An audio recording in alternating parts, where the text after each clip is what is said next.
Good morning. Welcome to the Kehillat Shari Torah Halacha Review. We're talking about the laws of Pesach, Erev Pesach, when it falls on Shabbat, and this is Wednesday, March 3rd. You should prepare your salt water. Doesn't seem like a big deal, but if you can prepare it ahead of time, why not? Prepare your salt water. Prepare your charosas. Make sure you grate, grind, sprinkle, mix everything that you need to do to have yourself ready for the charosas. The shank bone. You certainly don't want to, this is really something you don't want to get into, roasting a shank bone. Some people have accustomed to take a lot of the meat off the bone and then roast it over the fire. That, in fact, is cooking. If you're going to do that, Motzei Shabbos, which is on Yom Tiv, you're going to have to actually eat some of the meat or the marrow or something out of the bone on Sunday during the day, on Yom Tiv, because you're not allowed to cook for Yom Tiv unless you're going to eat it. You can cook if you're going to eat it, but if you want to eat a shank bone, you have to think twice about that. So please do put on your Friday or even your Thursday to-do list, make sure that shank bone is ready, and the roasted egg as well. All other preparations for the Seder should be completed on Friday before the onset of Shabbat. So again, as much as you can possibly prepare and have it all ready to roll when Shabbat ends and Yom Tov comes in, Harei Zeh Meshubach. That's a good thing. Horseradish or romaine lettuce, which is to be used for maror, should not be allowed to soak for a full 24-hour period. We'll talk about the reason for that, why exactly. Some people use grated horseradish, remember, for the chrein, for the bitter herb, the maror. Some people use romaine lettuce. By the way, you have to check that for bugs. We used to get this wonderful gush katif lettuce that was grown hydroponically, and you didn't have to worry about bugs there. Something happened to our gush katif supply lines there in Gaza. Go figure. And we're not getting that anymore. So you have to get some romaine, heads of romaine, and you have to wash it and you have to check it, and you want to do that before Shabbat also. That can be pretty time consuming.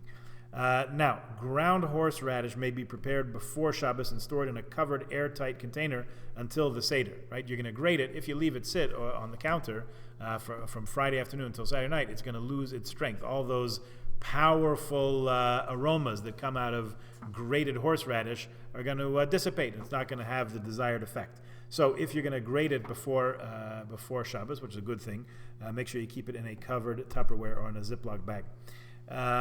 You could do it on Yom Tov if you want, but then you have to do it in an unusual manner because it's Yom Tov, and you should grate it onto a table or a counter service rather than into a bowl. You have to use some kind of shinui. Just to go back and hit that point, Rav Bleich mentioned that horseradish and romaine should not soak for a full 24-hour period. If you leave it in water, if you leave anything soaking, even if it's in the fridge where it's cold, where it's close to freezing, not hot at all, nevertheless, soaking something in water for 24 hours, me'es la'es, from one period in the day till that same period in the following day, is considered in halacha to be cooking. It says kavush kamavush al dami, something that's brined, pickled, or otherwise kept in a solution, in fluid, for 24 hours is considered cooked. We don't want to use cooked; we want to use fresh for the brachas and for everything, and for the strength of the vegetable itself. So if you're gonna prepare it ahead, which you should, don't leave it to soak.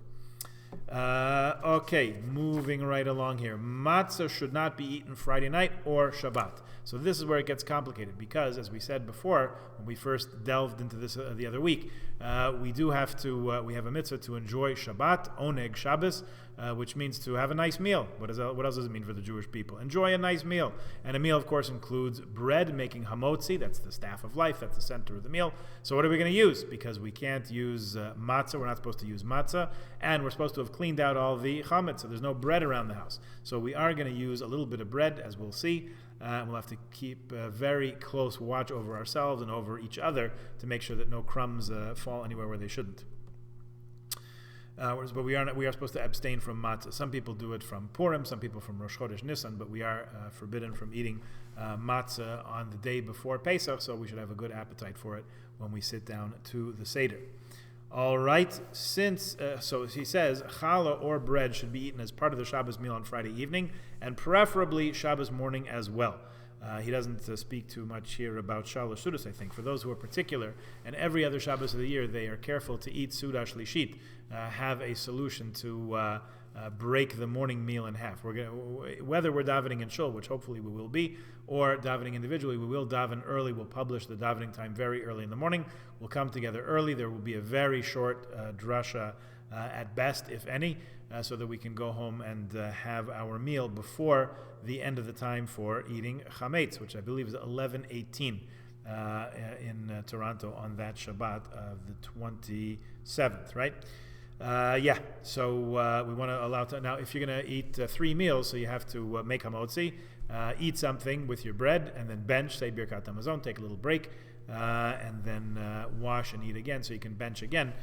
That's one solution to the Seudah Shlishit challenge on Erev Pesach. Another challenge is simply to eat other foods like bananas or fish or a piece of meat, piece of fruit or something on the afternoon of Shabbos, which is also a good idea. All right, we'll pause there and we will continue tomorrow, and I hope you'll join us.